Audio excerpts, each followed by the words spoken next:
नमस्कार आप सबको। आज बम्बई में ज़ोरदार वर्षा हो रही है। अंधेरा छाया हुआ है काफ़ी कुछ, इसलिए हो सकता है कि जो मेरी पिक्चर है वो ठीक से न दिख रही हो। सबसे पहले सुनील रातौरी जी उपस्थित हो गए हैं, मनदीप शुक्ला जी आ गई, अदिति त्रिपाठी, विकास चौधरी, प्रदीप जी, योगेश महाजन जी, मुकम्बिका रचना जी, योगेश जी, मुकम्बिका रचना, नीलम शुक्ला जी, पंकज शुक्ला, राजेश शर्मा, राहुल रघुवंशी, आर सिंह, कमल मीना, गिरिराज प्रसाद शर्मा जी, इस तरीके से सुकुमार जोशी, संगमित्रा जी, विकास चौधरी जी, उषा तभानी जी। तो हमारे चिकित्सक बिल्कुल समय से उपलब्ध हो जाते हैं, उपस्थित हो जाते हैं। कल हम लोगों ने हाइपरनेट्रीमिया के बारे में, सोडियम की अधिक मात्रा शरीर में हो जाए तो क्या लक्षण होंगे और क्या ट्रीटमेंट कर सकते हैं, इसके बारे में चर्चा की थी। आज श्वेत कुष्ठ ल्यूकोडर्मा, जिसको हम विटिलिगो कहते हैं, उसके बारे में चर्चा करेंगे। सबसे पहले प्रश्न ले लेते हैं। डॉक्टर उषा तभानी ने पूछा है, 22 वर्ष का पेशेंट है, उसको फीवर आ रहा है, एब्डोमिनल पेन है, हेडेक है, लूज मोशन भी हो रहे हैं 2-3 दिन से, विडाल टेस्ट पॉजिटिव है, यूटीआई इन्फेक्शन भी है।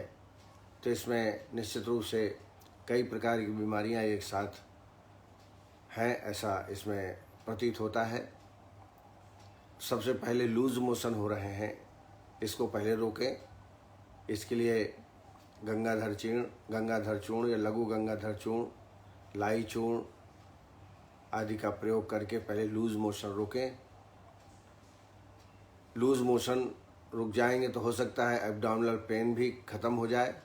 फिर भी यदि एब्डोमिनल पेन बना रहे तो ऐसी अवस्था में शूल गज केसरी 125 मिलीग्राम दिन में 2-3 बार दीजिए, इससे आराम होगा।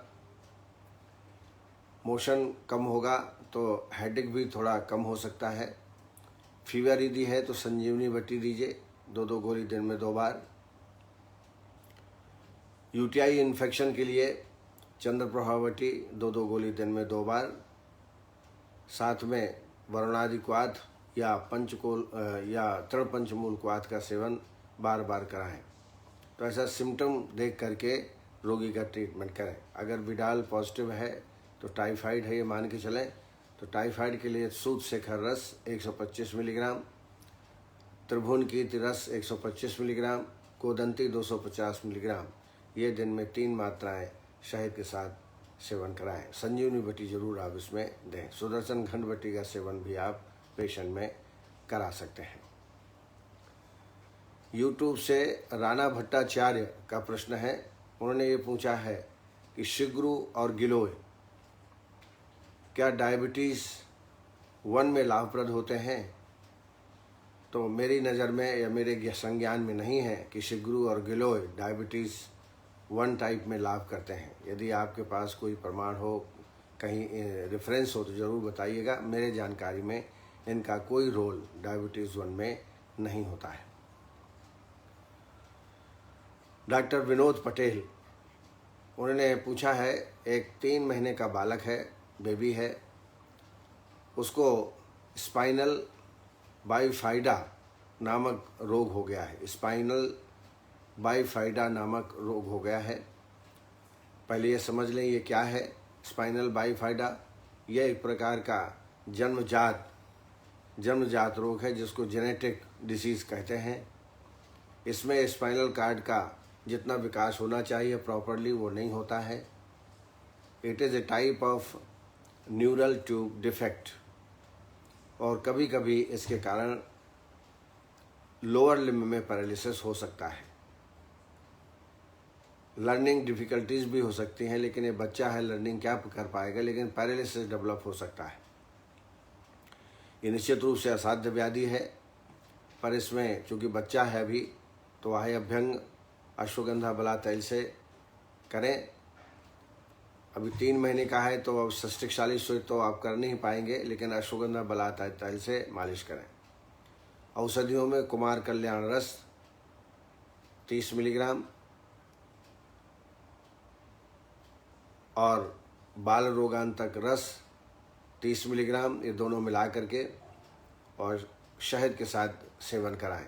इससे रोगी को निश्चित कुछ न कुछ तो आराम प्राप्त होगा। मीनाक्षी शर्मा, डॉक्टर मीनाक्षी शर्मा, इन्होंने मेम्ब्रेनस नेफ्रोपैथी के बारे में पूछा है। मेम्ब्रेनस नेफ्रोपैथी, ये उनका पेशेंट है, नॉन डायबिटिक है, डायबिटीज़ नहीं है। तो पहले आप मेम्ब्रेनस नेफ्रोपैथी के बारे में समझ लें। यह एक किडनी डिसीज़ है। किडनी के जो ग्लोमेरुलाई सेल हैं, जिनसे छनने की प्रक्रिया होती है, वो इफेक्ट हो जाते हैं, और ये मुख्य कारण है इसका इम्यून सिस्टम यदि विपरीत कार्य करने लगता है, तब जो ग्लोमेरुलाई सेल्स हैं किडनी के, जिनसे छनने की प्रक्रिया होती है, वो डिफेक्टिव हो जाते हैं, जिससे छनने की प्रक्रिया प्रभावित होती है। इसलिए यूरिन में प्रोटीन की मात्रा अधिक बढ़ जाती है।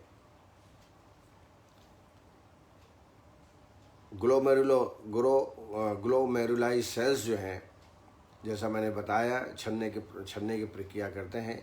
इसी जब विकृति हो जाती है तो उसको मेम्ब्रेनस नेफ्रोपैथी कहा जाता है। इसमें निश्चित रूप से अन्य जैसे सीरम क्रिएटिनिन ये भी बढ़ा हुआ मिल सकता है। ऐसी अवस्था में तृणपंचमूल क्वाथ का काढ़ा तैयार कर लें 300 ml। उचित होगा कि वर्णादि क्वाथ भी मिला लें, 50-50 ग्राम दोनों मिला के 300 ml काढ़ा बना लें, और इसके द्वारा निरूह अवस्थिति में इसमें यवक्षार 10 ग्राम, गोमूत्र 50 ml, शहद 50 ml मिला करके वस्ती देवें, तो इससे काफ़ी लाभ प्राप्त होगा। इसके अलावा पुनर्नवा, गोक्षोर और ककड़ी बीज, पुनर्नवा, गोक्षोर और ककड़ी बीज, इनका यौकूट चूर्ण करके और इसका काढ़े का सेवन आप कराएं। चूर्ण का सेवन भी आप कर सकते हैं। इसके अलावा चंद्र प्रभावटी, गोक्षोर आदि गुल आदि का भी सेवन इसमें लाभप्रद होगा।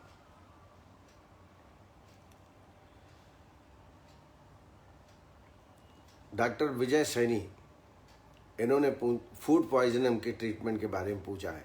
फूड पॉइजनिंग ये अक्सर हो जाती है, ये due to infection, bacterial viral infection से भी हो सकता है, या खाना दूषित हो उसको खाने से भी फूड पॉइजनिंग होती है। सामूहिक खाना बनता है और उस दौरान यदि कुछ बनाते समय छिपकली या और अन्य कोई चीज़, काकरोच आदि आ जाए, तो इसके कारण भी फूड पॉइजनिंग, सामूहिक रूप से फूड पॉइजनिंग मिलती है। इसमें मुख्य रूप से जो लक्षण होते हैं उसमें abdominal pain, diarrhoea, headache, vomiting, fever, ठंडी लग के बुखार आना और फटीग अर्थात थकावट, ये लक्षण रोगी में प्राप्त होते हैं। तो सबसे पहले तो अगर उल्टी हो रही हो तो उल्टी होने दें, नहीं तो लवणोदक सरसब से मिलाकर, सरसब डाल करके गर्म पानी और नमक का मिश्रण तैयार करके आकंठ पिला के वमन करा दें। इससे बड़ा अच्छा आराम मिलता है।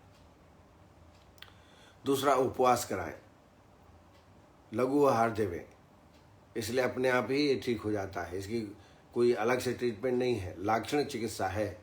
वोमिटिंग हो रही है तो वोमिटिंग की चिकित्सा, डायरिया हो रहा है डायरिया, एब्डोमिनल पेन हो तो एब्डोमिनल पेन की चिकित्सा करना चाहिए। लेकिन सबसे बढ़िया वही है कि उसको उपवास करें, लंघन करा दें, लंघन का मतलब ये नहीं है कि बिल्कुल कुछ ना देवें। आप मूंग की दाल, खिचड़ी, दलिया आदि दे सकते हैं। ऐसा आहार विहार देवें जो लघु हो, पाचन में सुपाच्य हो। ये आप ध्यान दें और लक्षण चिकित्सा इसमें आपको करना चाहिए। आपने एक और प्रश्न पूछा है, ज्वर योग मैंने बताया था एक, कि शर्करा लेकर के एक पात्र में और इतना अर्क दुग्ध मिलाएं कि शर्करा डूब जाए और फिर उसको सुखा के चूर्ण बना लें बारीक। और ये माइग्रेन में, तीव्र ज्वर की अवस्था में बहुत ही उपयोगी, एंटीपायरेटिक के रूप में बहुत ही उपयोगी है। आपने पूछा शर्करा कौन सी लें, तो शर्करा बहुत मोटे दाने की ना हो, पतले दाने की शर्करा हो, ऐसी शर्करा लें और इसमें पूर्णतः डूब जाने तक अर्क दुग्ध डालें और फिर अच्छी तरह सुखा लें। रात भर रखा रहने दें, दूसरे दिन उसको सुखा लें। सुखाने के बाद इसका बारीक चूर्ण तैयार कर लें। शक्कर एंटीडोट के रूप में काम करता है। अर्क में जो विषैला तत्व नष्ट हो जाता है और ये मेरा अनुभूत प्रयोग है, इसका आप जरूर प्रयोग कर सकते हैं।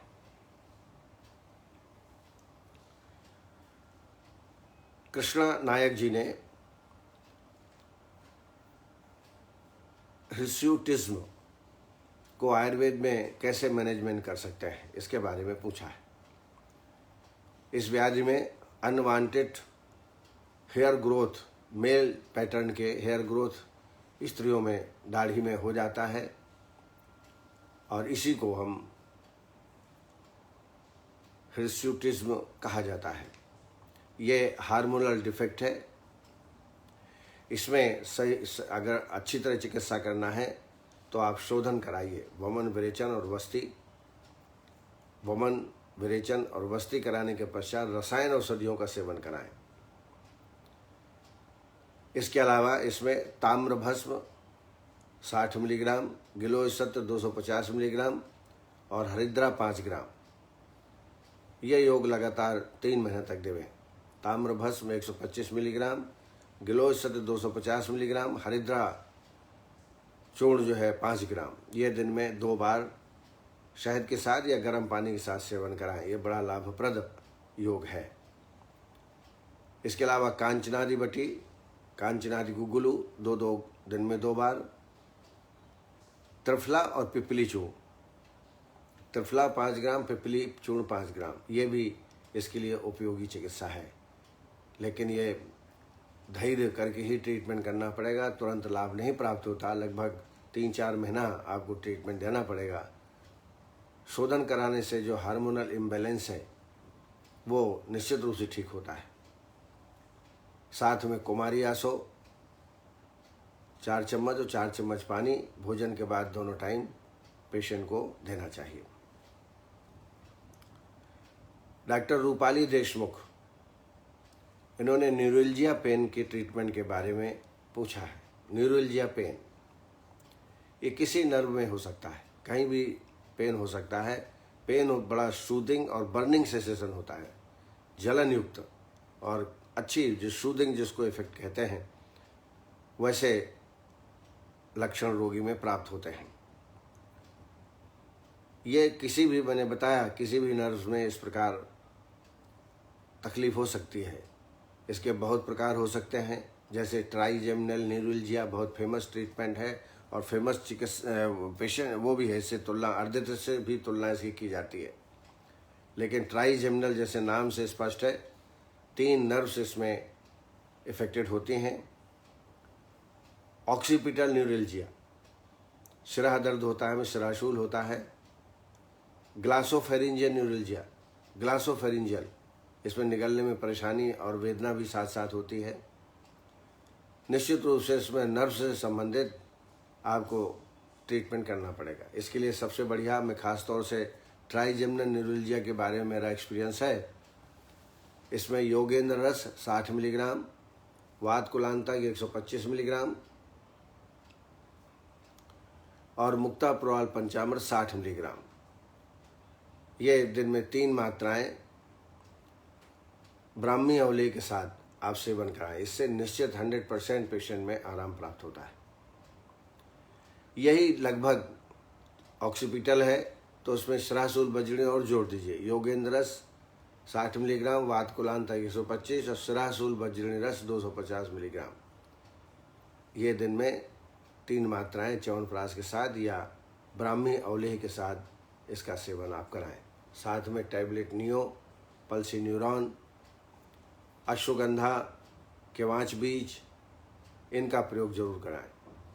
और शुद्ध शिलाजीत, ये नर्वस डिसऑर्डर्स में बहुत ही उपयोगी है। शुद्ध शिलाजीत 500 मिलीग्राम आधे कप दूध में घोल करके आप इसको पिलाएं। ये निश्चित रूप से आपको न्यूरल्जिया में, चाहे वो ट्राइजेमिनल हो, चाहे ऑक्सीपिटल हो, ग्लासोफेरिंजियल हो, सभी में लाभप्रद होगा। इसके अलावा इसमें नस्य कर्म भी कराएं। इंद्रिय वर्धक तैल से या ज्योतिषमती ऑयल से, मालकंगली ऑयल से 4-4 बूंद सुबह और शाम को नस्य देवें। इससे भी रोगी को अत्यधिक लाभ प्राप्त होगा। शिरा तर्पण भी इसमें लाभप्रद होगा। शिरोअभ्यंग या पिचुधारण या शिरोधारा या शिरोबस्ती, इनमें से कोई भी जो आपके पास साधन उपलब्ध हो उसका आप प्रयोग इसमें करें। इसमें निश्चित लाभ होगा। डॉक्टर तृप्ति सहगल, इन्होंने ट्रेमर्स इन पार्किंसंस, तो पार्किंसंस का एक सिम्टम है ट्रेमर्स। जैसा आप जानते हैं ये एक्स्ट्रा पिरामिडल सेल्स की व्याधि है। बेसल गैंग्लिया और सबस्टेंशिया नाइग्रा, इसमें विकृति हो जाने से पार्किंसन नामक डिसऑर्डर होता है और ये क्षयजन्य व्याधि है। इसमें शोधन बिल्कुल नहीं कराना है। इसमें सर्वांग अभ्यंग, सर्वांग स्वेद, सष्टिकशाली स्वेद, इसमें सबसे लाभप्रद चिकित्सा है सष्टिकशाली स्वेद। आपको पता ही है 60 दिन में पैदा होने वाला चावल, लाल चावल, इसका प्रयोग करते हैं। काढ़ा बनाते हैं अश्वगंधा, भला मूल और शतावरी, तीनों मिल जाए तो अच्छा, 2 मिले तो ठीक, कोई दिक्कत नहीं। इनका काढ़ा बना लीजिए 400 ml और 400 ml दूध मिला दीजिए, 800 ml हो गया। 700 ml में आप 100 ग्राम लाल चावल, जिसको साली चावल कहते हैं, उसको पका लीजिए विधिवत। अच्छी तरह जब पक जाए वो हाथों से अच्छा मसल लीजिए और उसकी पोटली बना करके, और जो 100 ml आपने बचाया है उसको धीमी आंच में गर्म करिए और उसमें डुबो करके पूरे शरीर में अभ्यंग करना है जब तक कि वह अन्न बाहर न निकल जाए तब तक। अब सष्टिकशाली श्वेत के पहले बाह्य अभ्यंग जरूर करना चाहिए। अश्वगंधा बला तैल से, चंदनारी तैल से, एलाक्षारी तैल से, महामास तैल से, ब्रह्मण तैल से अभ्यंग करने के पश्चात फिर सष्टिकशाली श्वेत करना चाहिए। 20 दिन का कोर्स कम से कम है। साथ में मात्रा वस्ती 30 ml अश्वगंधा बलादि तैल ज़्यादा उचित होगा। 30 ml की अनुवासन वस्ती देवें। साथ में नस्य कर्म आप 11-11 दिन के कोर्स देवें। जब नस्य कर्म कराएं तो शिरोधारा न कराएं, तो 11 दिन नस्य, फिर 11 दिन शिरोधारा, इस प्रकार से क्रमशः 5-6 महीना आप ट्रीटमेंट देवें तो पेशेंट में निश्चित रूप से लाभ होता है। क्योर करने की गारंटी आप पेशेंट को न दें, लेकिन आराम जरूर होता है। साथ में अश्वगंधा और केवांच बीज, 100 ग्राम अश्वगंधा, 100 ग्राम केवांच बीज दोनों मिला लें। 1 चम्मच सुबह शाम को दूध के साथ सेवन कराएं। भीमसेनी कपूर 500 मिलीग्राम लेकर के 1 चम्मच घृत में मिला करके दिन में 2 बार सेवन कराएं। इससे ट्रेमर्स तत्काल बंद हो जाते हैं। थोड़ा लगातार आपको देना पड़ेगा। तो सर्वांग धारा, जिसको हम परिचल धारा कहते हैं, वो कराएं। सष्टिकशाली श्वेत, नस्य कर्म, शिरोधारा और मात्रा बस्ती, ये जो ब्राह्मण चिकित्सा है ये पार्किंसंस में कराई जाती है। और मेरा एक्सपीरियंस ऐसा है कि यदि पेशेंट 6 महीने का ग्रसित हो, 6 महीने से और आ जाए तो ये बिल्कुल क्योर हो सकता है। लेकिन जब क्रोनिक हो जाता है तो फिर ठीक होने में भी ज़्यादा समय लगता है। पेशेंट को आप पूर्णतः आराम नहीं दे सकते हैं, लेकिन ट्रेमर्स आदि जो है पेशेंट में बंद हो जाते हैं। निर्मला स्वाल, आई पफिनेस, इन हाइपरटेंसिव पेशेंट, उच्च रक्तचाप का पेशेंट है, उसको पफीनेस हो जाता है, एलोपैथिक मेडिसिन ले रहा है, क्या हम चिकित्सा कर सकते हैं? तो निश्चित रूप से नमक का परहेज एकदम से करा दें, नमक न लेवे। क्षार अगर कोई ले रहे हो, क्षार न लेवें। और निश्चित रूप से पफीनेस है, इसके माने जो मूत्र जितना निकलना चाहिए शरीर से वो नहीं निकल पा रहा है, तो डायूरेटिक मेडिसिन आपको यहाँ पर गोक्षुर चूर्ण, पुनर्नवा चूर्ण, शंखपुष्पी और सर्पगंधा चूर्ण। गोक्षुर चूर्ण, पुनर्नवा चूर्ण, शंखपुष्पी और सर्पगंधा, ये बराबर बराबर मात्रा में चूर्ण तैयार कर लें और इसकी आधा चम्मच दिन में 3 या 4 बार देवें। और साथ साथ में डेली ब्लड प्रेशर का परीक्षण भी करें। और धीरे धीरे एलोपैथी की मेडिसिन यदि छोड़ सकता है तो अच्छा है। और इसके लिए विरेचन करा दें। अगर विरेचन कराते हैं तो पफीनेस में भी आराम होगा और हाइपरटेंशन में भी आराम होगा। अभ्यंतर स्नेह पान करके विधिवत जो क्लासिकल विरेचन कर्म है वैसा कराएं तो निश्चित रूप से पफीनेस भी ठीक होगा और हाइपरटेंशन भी पेशेंट में ठीक होगा। डॉक्टर अनिल गहलोत, इन्होंने यूरिक एसिड लेवल को कम करने के लिए चिकित्सा पूछी है। यूरिक एसिड ये प्रोटीन का बायो प्रोडक्ट है। मेटाबॉलिज्म के डिस्टर्बेंस से यूरिक एसिड ज़्यादा मात्रा में बनता है और वो पेशाब के द्वारा बाहर निकलता है। नहीं तो ब्लड में भी यूरिक एसिड आपको बढ़ा हुआ प्राप्त होगा। ऐसी अवस्था में प्रोटीनस सब्सटेंस बिल्कुल त्याग दें। साथ में इसमें विरेचन पहले करा दें। विरेचन कराने से स्रोतो शुद्धि होगी, दीपन पाचन भी होगा। संसर्जन कर्म करने के पश्चात फिर पंचकोल क्वाथ का निरंतर सेवन कराएं, करीब 1-1.5 महीना। पंचकोल क्वाथ से बहुत ही अच्छे रिजल्ट्स यूरिक एसिड में प्राप्त होते हैं। इसके अलावा कैशोर गुग्गुलू, अमृतादि गुग्गुलू 2-2 गोली दिन में 2 बार पानी के साथ सेवन कराएं, ये भी लाभप्रद चिकित्सा है। इसके अलावा आम वातारी रस 250 मिलीग्राम, अग्नि कुमार रस 125 मिलीग्राम, ये दोनों मिला करके पुड़िया बना लें और दिन में 3 मात्राएं शहद के साथ सेवन कराएं तो निश्चित रूप से यूरिक एसिड इसमें कम होगा। सिंहनाथ गुग्गुलू, महायोगराज गुग्गुलू भी इसमें लाभप्रद होता है, लेकिन विरेचन जरूर कराएं। अगर विरेचन नहीं करा पाते हैं तो नित्य दिन प्रातःकाल प्रतिदिन 20 ml कैस्टर ऑयल गर्म दुग्ध के साथ सेवन कराएं या गर्म पानी के साथ सेवन कराएं प्रतिदिन। तो इससे भी यूरिक एसिड की मात्रा रोगी में कम हो जाएगी। प्रोटीनस सब्सटेंस नहीं देना है, ये आपको ध्यान में रखना है। तो इस तरीके से कुछ जो प्रश्न मेरे समक्ष उपस्थित हुए, मैंने उत्तर देने का प्रयास किया है। आशा है आपको ठीक लगा होगा। इस कार्यक्रम में जो उपस्थित है हमारे सामने वह है ज्योतिबाला डामोर, जो कि MD पंचकर्म से हैं और एसोसिएट प्रोफेसर हैं पिपलानी में, राजस्थान में। बहुत योग्य चिकित्सक हैं और अपने सब्जेक्ट के प्रकांड विद्वान भी हैं। डॉक्टर मोबिन मुल्ला, डॉक्टर संदीप शुक्ला, KN गंगवार जी, लवलीन कश्यप जी, परेश मन्या जी, अनूप जी, विकेश महाजन जी, कुश गौड़ जी, संजीव कुमार जी, सुनील रातौरी जी, राकेश कुमार जी, आर्य विश्वकर्मा, पवन जोगी जी, पंकज शुक्ला जी, आशुतोष कुमार जी, लीलाधर साहू, आरोग्य आयुर्वेद, शिल्पा पालस्कर, भूक्यादि रवि, भानु प्रताप सिंह जी, सविता पटेल, आशा तंदेल, विनेश्वरी श्रीवास्तव, मनोरंजन साहू, विनोद पटेल, रेखा वर्मा, शुभम S पमार,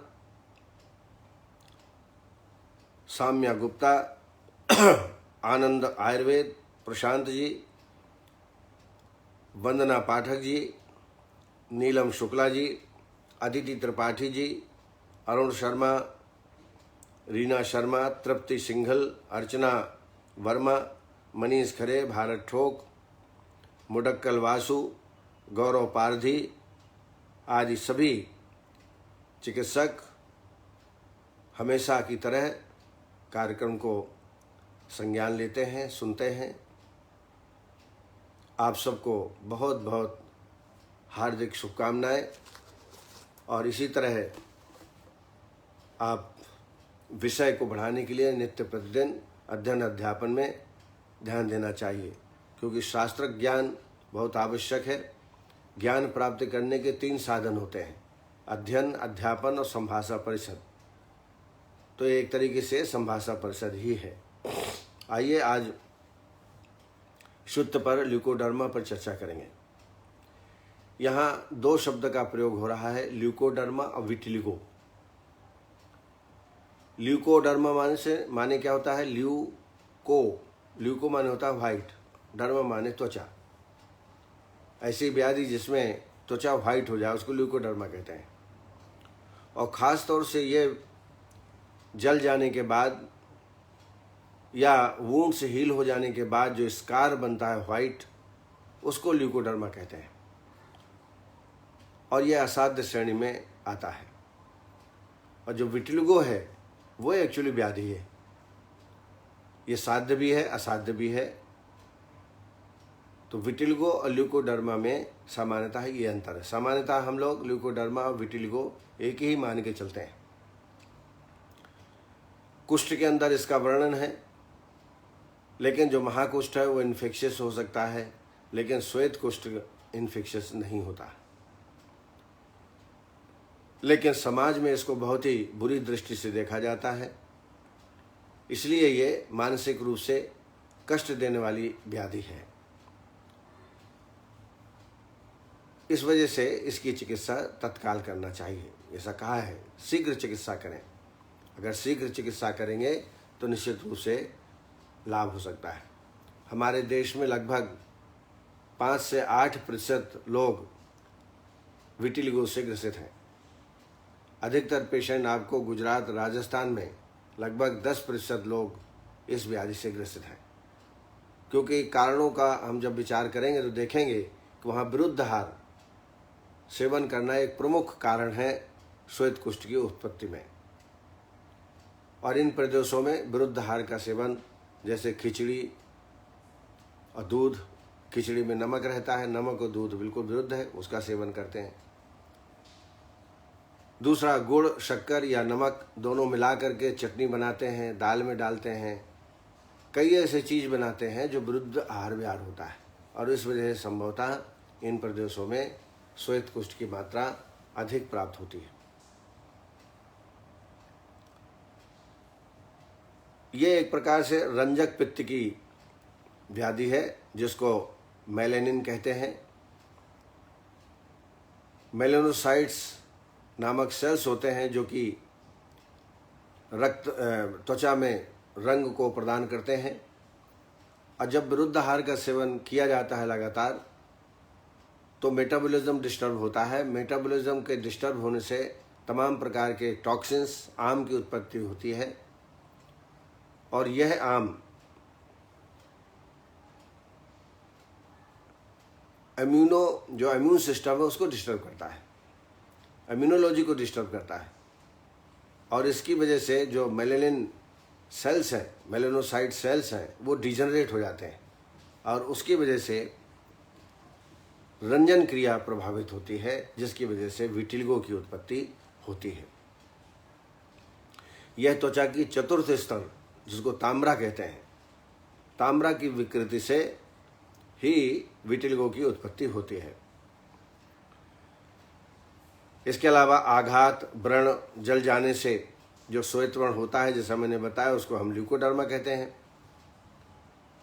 और इसके कारणों पर यदि विचार करें तो जो कुष्ठ के कारण हैं वही कारण श्वेत कुष्ठ के भी हैं।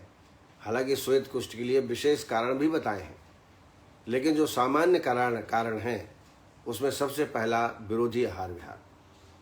रोधीन अन्नपानानि द्रव स्निग्ध गुरूण च भजताम गताम छर्दि वेगश्चान्यान्य प्रगताम व्यायामवति संतामवति भुक्तोपनिषेविणाम शीतोषलंघन आहारान क्रम मुक्ता निषेविणाम घर्म श्रम भयार्दितानाम द्रुतम सीतांबु सेवनाम अजीर्णाध्यसनाश्चैव पंचकर्मापिचारणाम नवान्य दधिमत्स्याम लवणाम निषेविणाम मांस मूलक पिष्ठान्य तिलक क्षीर गुणासिनाम विवायम चापजीर्णे अन्य निद्राम च भजताम देवा विप्राण गुरु धसिताम पापम क्रमचा क्रीवताम।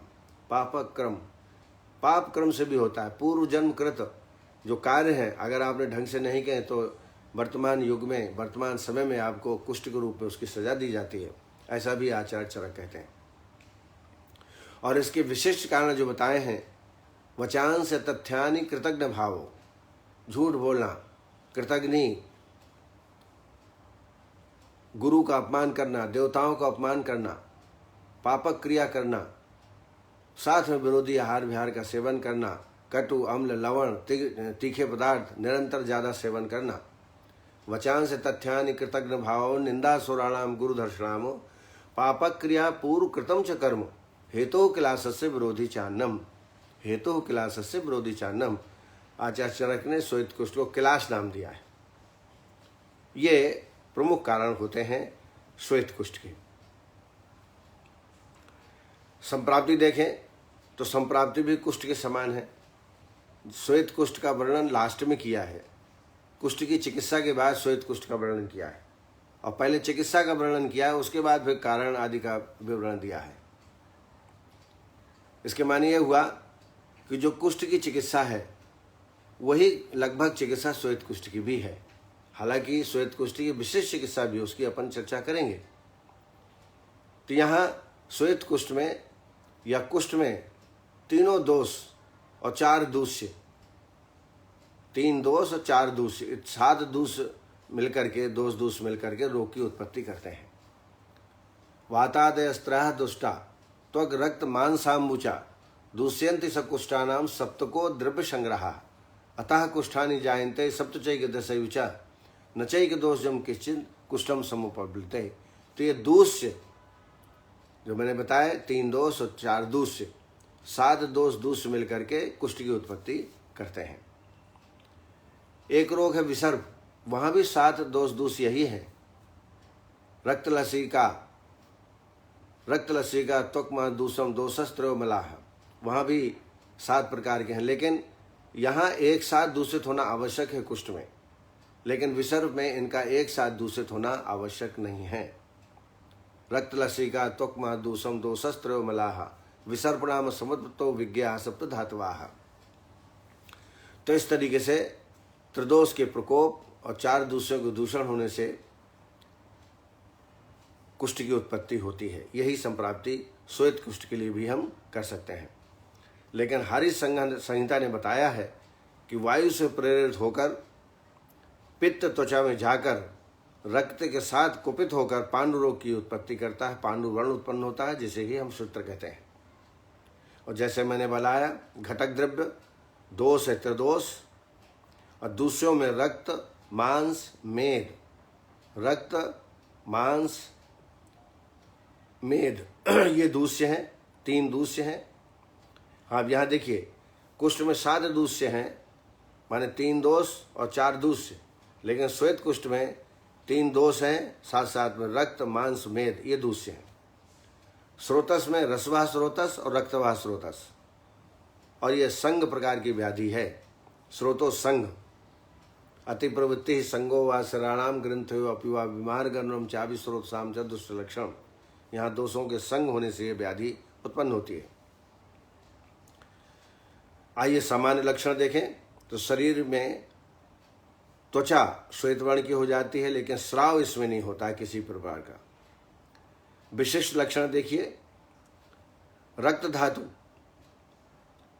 धातु में जब दोष प्रविष्ट होते हैं तो रक्त वर्ण का श्वेत कुष्ठ उत्पन्न करते हैं। मांस धातु जब दूषित होती है तो ताम्र वर्ण का श्वेत कुष्ठ उत्पन्न होता है, और मेद में जब दूषण होता है तो श्वेत वर्ण का। दारुणम चारुणम सूत्रम किलासम नाम स्त्रिभिः विज्ञेयम त्रिविधम तत्र दोषम प्रायश्च तत् दोषे रक्ताश्रिते रक्तम ताम्रम मांस समाश्रिते श्वेतः मेहदाश्रिते सुत्तम गुरु तच्च उत्तरोत्तरम। यानी रक्त आश्रित जब दोष हो जाते हैं तो दारुण यानी अरुण वर्ण उत्पन्न होता है, जब मांस में दोष जाते हैं तो ताम्र वर्ण का, और जब मेद में दोष दूषित होते हैं तो श्वेत्र यानी पूर्णतः श्वेत वर्ण का होता है। ये क्रमशः असाध्य होता है। श्वेत्र जो है, जो मेदाश्रित सूत्र है, वो असाध्य की श्रेणी में आता है। तो इस तरीके से आचार्य चरक ने 3 भेद बताए, दारुणम, चारुणम, सूत्रम, किलासम, नामस्त्रिवी, 3 प्रकार का बताया। इनकी उत्पत्ति कहाँ होती है भी मैंने आपको बताया। साध्यासाता, तो साध्यासाता में जब मंडल, श्वेत कुष्ठ के मंडल एक दूसरे से जुड़े हुए हों, बीच में कोई अवकाश न हो और 1 साल से पुराना हो गया हो, तो ऐसा जो है सूत्र वो असाध्य होता है। यत परस्पर तो अभिन्नम बहु यत रक्त लोमवत यच्च वर्ष गणोत्पन्नम तत्सूत्रम नैव सिद्ध्यति। रोम जो है वो रक्त बढ़ के हो गए हो, 1 साल का पुराना हो गया हो, तो आचार्य चरक कहते हैं कि ये असाध्य है। साध्य क्या है? तो जिसके रोएं, लोम, श्वेत कुष्ठ का जहाँ धब्बा हो वो श्वेत वर्ण के न हुए हो, रक्त वर्ण के न हुए हो, 1 साल के नीचे का हो, और जो मंडल है उसमें गैप हो, परस्पर जुड़े हुए न हो, बीच बीच में अवकाश हो, अरक्त लोम तनुयत पानो नाति चरुधतम मध्यावकाशो सोचुनु तत्सूत्रम साध्यम उच्यते। तो साध्या साध्या का विचार करके हमें चिकित्सा प्रारंभ करना चाहिए। अब आइए चिकित्सा के बारे में चर्चा करते हैं।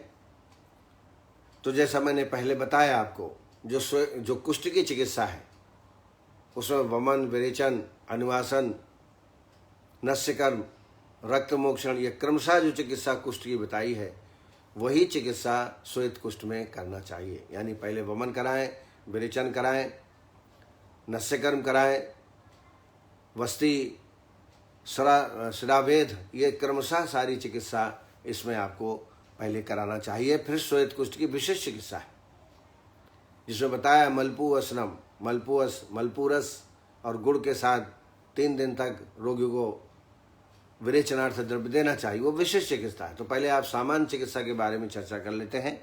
तो पहले वमन कराना है। वमन के लिए आभ्यंतर स्नेहपान आपको कराना पड़ेगा। तो पंचतिक्त घृत या महातिक्त घृत, इससे आभ्यंतर स्नेहपान करा दें, और आभ्यंतर स्नेहपान कराने के बाद वमन कराएं। वमन कल्प के लिए इंद्रजौ, पटोल, मुलैठी और नींब छाल, इंद्रजौ, पटोल, मुलैठी और नींब छाल, ये 20-20 ग्राम लेकर के 100 ml काढ़ा बना लें। और इस काढ़े में मदन फल, पिपली, यवकोट करके अच्छी काली काली चुन लीजिए। यवकोट करके 1 दिन पहले भिगो के इस काढ़े में रख दीजिए। जिस दिन वमन कराना है प्रातःकाल इसको मसलिए, छानिए, इसमें शहद 20 ml, सेंधव 2.5 से 5 ग्राम मिला करके इस प्रकार से मदन फल का तैयार करिए। सम्यक स्नेह लक्षण मिल जाने के बाद 1 दिन स्वेदन करना है। 1 दिन का मतलब प्रातः एवं सायं, और जिस दिन वमन करना उस दिन 3 अन्नकाल स्वेदन करें, और स्वेदन करने के पश्चात वमन कराएं। पित्तांतम वमनम श्रेष्ठम कफांतम च विरेकमाहु। वमन कराने के बाद फिर संसर्जन कम से कम 5 दिन, पुनः आभ्यंतर स्नेहपान पंचतिक्त घृत से, और वमन और विरेचन के बीच में 15 दिन का गैप होना चाहिए। तो 15वें दिन विरेचन करा दें। और विरेचन के लिए जो कल्प लेना है, मैं हमेशा कहता हूं कि रोगानुसार कल्पों का चयन करना चाहिए।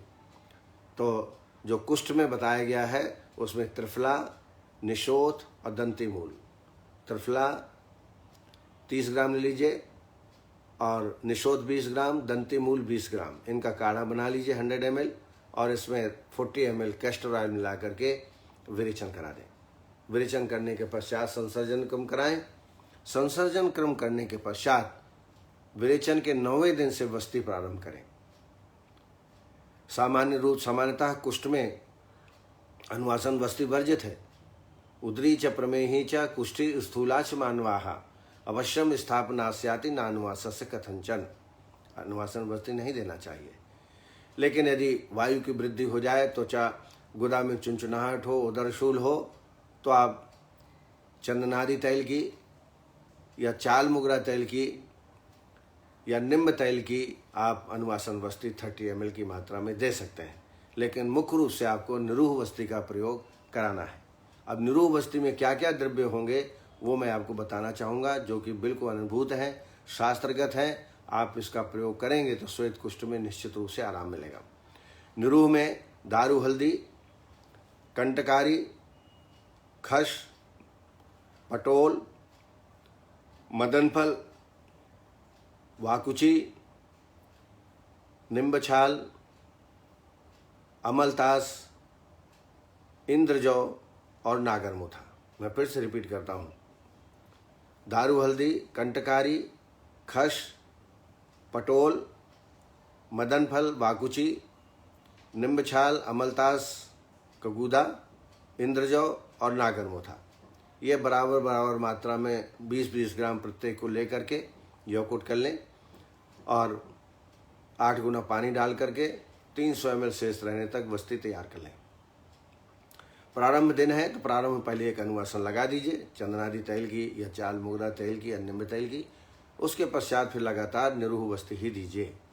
बीच में कभी आवश्यकता पड़े तो आप लगा सकते हैं अनुवासन वस्ती। तो इस तरीके से 16 वस्ती, 21 वस्ती, जितनी पेशेंट संभव हो, लेकिन मेरा एडवाइस हमेशा कम से कम 20 वस्तियाँ, 21 वस्तियाँ देने की है। अगर कर्म काल के हिसाब से दे सकते हैं तो वो भी देवें, लेकिन क्रमशः अनुवासन आस्थापन नहीं लगाना है। जैसा मैंने बताया है कि कुष्ठ में अनुवासन वर्जित है, लेकिन जब कोई आवश्यकता पड़ जाए तो अनुवासन आप दे सकते हैं। उसके बाद रक्त मोक्षण कराइए। रक्त मोक्षण मैंने देखा है, अगर छोटे छोटे पैचेज हैं वाइट वाइट तो वहाँ जलौका लगाइए। जलौका से श्वेत कुष्ठ में बहुत आराम प्राप्त होता है। तो ये चिकित्सा। अब आइए विशेष चिकित्सा श्वेत कुष्ठ की करते हैं। विशेष चिकित्सा सूत्राणाम सविशेषम योक्तव्यम सर्वतो विशुद्धानाम सूत्रे संस्रम अग्रे मलपूरस स्थे सागुड़ा। समान चिकित्सा करने के पश्चात विशिष्ट चिकित्सा जो श्वेत कुष्ठ की बताई गई है वो करना चाहिए। उसके लिए बताया है मलपूरस करीब 20 ग्राम लेके 20 ग्राम गुड़ मिला करके, दोनों मिला के या काढ़ा बना लें मलपूरस। मलपूरस को चक्रदत्त ने कठगूलर कहा है, लेकिन मैंने देखा है कठगूलर से कोई स्रंसन कर्म नहीं होता, जबकि उद्देश्य है विरेचन कराना। कठगूलर कषाय होता है, विरेचक नहीं होता है। इसलिए इसकी जगह आप निशोथ या अमलतास का गूदा का प्रयोग कर सकते हैं। मैं निशोथ का प्रयोग करता हूँ। 30 ml काढ़ा बना लेते हैं निशोथ का और उसमें 20 ग्राम गुड़ डाल करके प्रातःकाल खाली पेट में इसका सेवन कराते हैं 3 दिन तक। और इसके सेवन कराने के पश्चात देखेंगे 2-3 बार मोशन रोगी में हो जाता है। इसी के साथ साथ धूप में रोगी को कम से कम 15 दिन तक प्रातःकाल बिठालना चाहिए। साथ में काढ़े का प्रयोग करना है। विशिष्ट काढ़ा है, इसमें कठगूलर, निशोथ, बड़ी सौंफ, विजयसार और प्रियंगु। फिर से रिपीट करता हूँ, कठगूलर, निशोथ, विजयसार, बड़ी सौंफ और प्रियंगु, इनको बराबर बराबर मात्रा में यौकुट कर लीजिए। 20 ग्राम ये द्रव्य लेकर 4 कप पानी, 1 कप बचे तब तक पकाइए। ऐसा 1 कप सुबह शाम खाली पेट में दोनों टाइम इसका सेवन कराएं। लगभग चरक ने तो 15 दिन के लिए कहा है, लेकिन मैं जरूर कहूँगा कम से कम 1 महीना से 2 महीने तक इस काढ़े का प्रयोग कराएं। साथ में एक लेप तो कई है, मैं आपको बताऊंगा बाद में, लेकिन मुख्य रूप से जो मैं करता हूँ उसमें वाकुची चूर्ण 100 ग्राम और 100 ग्राम और 200 ग्राम मूली बीज चूर्ण डबल बारीक चूर्ण बना के रख लीजिए और गोमूत्र के साथ इसका लेपन करिए। आप देखेंगे इसके लेप करने से फफोले पड़ते हैं, उनको कंटक से छिद्र करके पानी निकाल दीजिए और चाल मोगरा तेल लगाइए। ऐसा लगातार पेशेंट के अनुसार, वैसे तो 15 दिन लगातार ये लेप लगाना चाहिए। आइए कुछ और आगे बात बढ़ाते हैं। जैसा मैंने आपको लाइन ऑफ ट्रीटमेंट आपको बताई।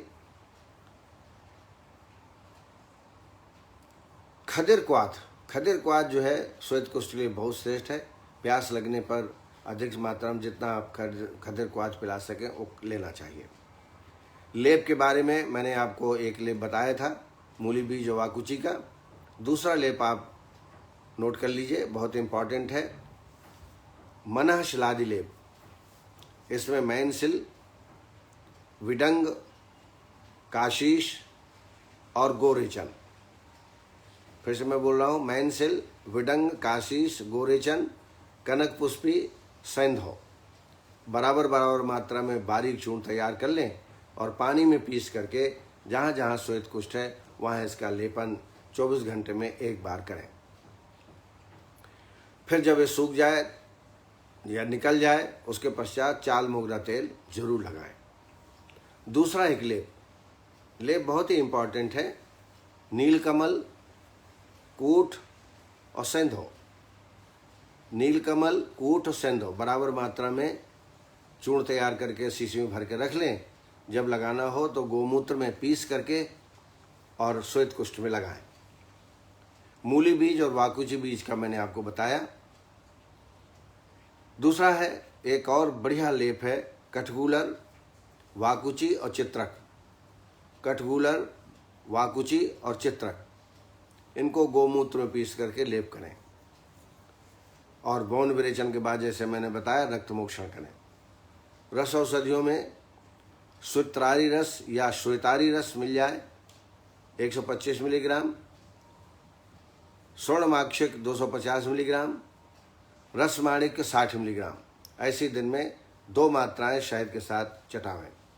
दूसरा योग है तालकेश्वर रस 60 मिलीग्राम, शिलालेख बटी 125 मिलीग्राम, गंधक रसायन 250 मिलीग्राम, गिलोय सत्व 250 मिलीग्राम। फिर से रिपीट करता हूँ, तालकेश्वर रस 125 मिलीग्राम, शिलालेख बटी 125 अर्थात 1 बटी डाल दें इसमें, गंधक रसायन 250 मिलीग्राम, गिलोय 250 मिलीग्राम। ऐसी यह एक मात्रा है, दिन में कम से कम 2 मात्रा या 3 मात्राओं का सेवन कराना चाहिए। इसके अलावा पंचनिम्न बटी 2-2 गोली दिन में 2 बार, मंजिष्ठादि चूर्ण 5 ग्राम दिन में 2 बार, खदिरारिष्ट 10 ml और महामंजिष्ठादि को 10 ml 20 ml पानी मिला दें। भोजन के बाद दोनों टाइम इसका सेवन कराएं। इस तरीके से ये मैंने आपको कुछ अनुभूत योग बताए, आप जरूर प्रयोग करिएगा, निश्चित रूप से लाभ प्राप्त होगा। साध्या को ध्यान में रख के जरूर करें। 1 साल का पुराना हो तो रोगियों को प्रत्याख्य करके बता के कि आपको लगातार दवाई लेना पड़ेगा तो ठीक हो सकता है। पेशेंट को आहार विहार के बारे में जरूर बताएं, विरुद्ध आहार का सेवन बिल्कुल ना करें, नमक कम मात्रा में लें, अचार चटनी वगैरह का सेवन ना करें और जो पूरी विधि विधान आपने बताया है उसको पहले से ही काउंसलिंग करें पेशेंट का, ताकि ट्रीटमेंट के दौरान आपको पूरा सहयोग प्रदान करें। इसमें चिकित्सक का बहुत ही जो प्रभाव होता है चिकित्सक का वो काम करता है। आपका यदि प्रभाव है तो निश्चित रूप से पेशेंट आपसे सहमत होकर के पूरा ट्रीटमेंट करेगा। तो आज इतना ही, मैं अपनी वाणी को विराम देता हूँ। आप सबको बहुत बहुत नमस्कार। आप समय निकाल करके इस ज्ञान गंगा में गोता लगाने के लिए उपस्थित हो जाते हैं। आप सबको पुनः नमस्कार, धन्यवाद सहित जय आयुर्वेद।